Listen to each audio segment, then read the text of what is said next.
بسم اللہ الرحمن الرحیم۔ السلام علیکم۔ 9ویں جماعت کی اردو اور اسلامیات کے نوٹس PDF میں خریدنے کے لیے رابطہ کریں۔ واٹس ایپ اور موبائل نمبر 0321 2280 942۔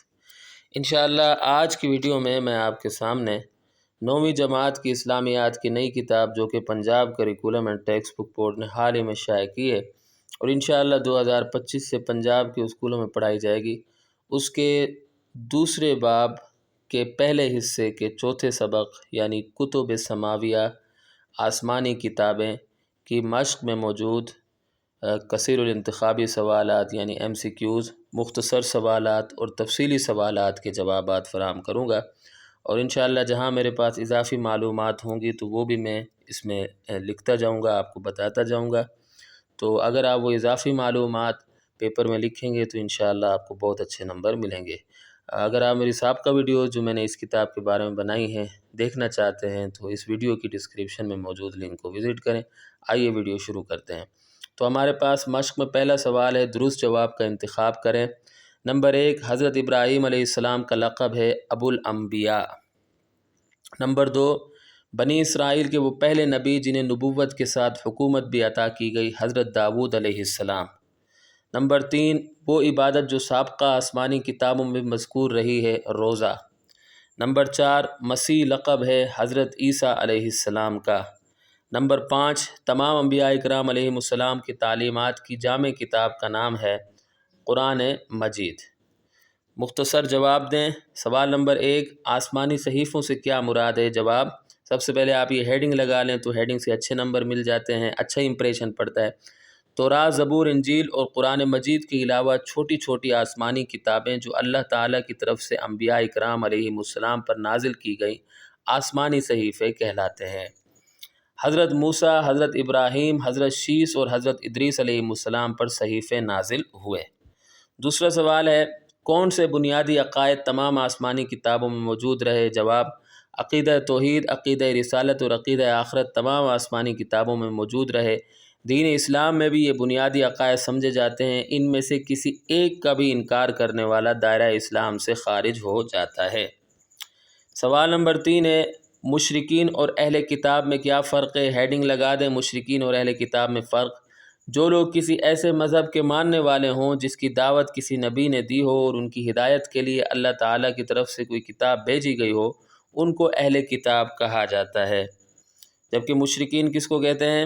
مشرکین ہوتے ہیں جو لوگ نہ کسی نبی کو مانتے ہوں، نہ ان کے پاس کوئی آسمانی کتاب ہو، اور اس کے ساتھ ساتھ وہ بتوں یا دیگر چیزوں کی عبادت بھی کرتے ہوں، ان کو مشرکین کہا جاتا ہے۔ تیسرا سوال، تفصیلی جواب دیں۔ سوال ہے، کتب سماویہ آسمانی کتابیں پر جامع نوٹ لکھیں۔ تو آپ سینٹر میں ہیڈنگ لگائیں گے کتب سماویہ یعنی آسمانی کتابیں۔ تو اللہ تعالیٰ نے انسانوں کی اصلاح و ہدایت کے لیے انبیاء اکرام علیہم السلام کو بھیجا، پھر ان میں سے کچھ پر اپنی کتابیں نازل فرمائیں، یہ آسمانی کتابیں کہلاتی ہیں۔ کچھ پر صحیفے نازل فرمائے، یہ آسمانی صحیفے کہلاتے ہیں۔ انبیاء اکرام علیہم السلام نے ان آسمانی کتابوں اور صحیفوں کے ذریعے انسانوں کی اصلاح کی اور انہیں اللہ تعالیٰ کا راستہ دکھایا۔ قرآن حکیم میں ارشاد باری تعالیٰ ہے، ترجمہ، بے شک یہ تعلیم پہلے صحیفوں میں بھی ہے، ابراہیم علیہ السلام اور موسیٰ علیہ السلام کے صحیفوں میں۔ سورۃ الاعلیٰ آیات 18 اور 19۔ درج بالا آیات، اچھا ان کو آپ آیات کر دیں، ٹھیک ہے، آیت لکھا ہوا ہے، آپ اس کو آیات کر دیں کیونکہ 2 آیات۔ درج بالا آیات سے معلوم ہوتا ہے کہ حضرت ابراہیم علیہ السلام اور حضرت موسیٰ علیہ السلام پر اللہ تعالیٰ کی طرف سے صحیفے نازل کیے گئے۔ مستند ذرائع سے معلوم ہوتا ہے کہ حضرت شیس علیہ السلام اور حضرت ادریس علیہ السلام پر بھی صحیفے نازل ہوئے۔ 4 مشہور آسمانی کتابوں کی تفصیلات حسب ذیل ہیں۔ تورات، ہیڈنگ لگائیں تورات سیدنا موسیٰ علیہ السلام پر نازل ہوئی، یہ بنی اسرائیل کی ہدایت کے لیے نازل کی گئی، یہ یہودیوں کی مقدس کتاب سمجھی جاتی ہے۔ نزول کے اعتبار سے 4 مشہور آسمانی کتابوں میں تورات کا نمبر پہلا ہے۔ مسلمانوں کا عقیدہ ہے کہ یہ اللہ تعالیٰ کی کتاب ہے، مگر اب اس میں تحریف ہو چکی ہے۔ قرآن مجید میں بھی تورات کا ذکر آیا ہے، چنانچہ ارشاد باری تعالیٰ ہے، ترجمہ، بے شک ہم نے تورات نازل کی جس میں ہدایت اور روشنی تھی، سورۃ المائدہ آیت نمبر 44۔ زبور، پھر ہیڈنگ لگائیں زبور۔ زبور سیدنا داؤد علیہ السلام پر نازل ہوئی۔ نزول کے اعتبار سے 4 مشہور آسمانی کتابوں میں زبور کا نمبر دوسرا ہے۔ مسلمانوں کا عقیدہ ہے کہ تورات کی طرح یہ بھی اللہ تعالیٰ کی کتاب ہے، مگر اب اس میں تحریف ہو چکی ہے۔ قرآن مجید میں بھی زبور کا ذکر آیا ہے، چنانچہ ارشاد باری تعالیٰ ہے، اور ہم نے داؤد علیہ السلام کو زبور عطا فرمائی، سورۃ الاسراء آیت 55۔ اس کے بعد انجیل۔ انجیل سیدنا عیسیٰ علیہ السلام پر نازل ہوئی۔ یہ مسیحیوں کی مقدس کتاب سمجھی جاتی ہے۔ نزول کے اعتبار سے 4 مشہور آسمانی کتابوں میں زبور کا نمبر تیسرا ہے۔ مسلمانوں کا عقیدہ ہے کہ تورات اور زبور کی طرح یہ بھی اللہ تعالیٰ کی کتاب ہے، مگر اب اس میں تحریف ہو چکی ہے۔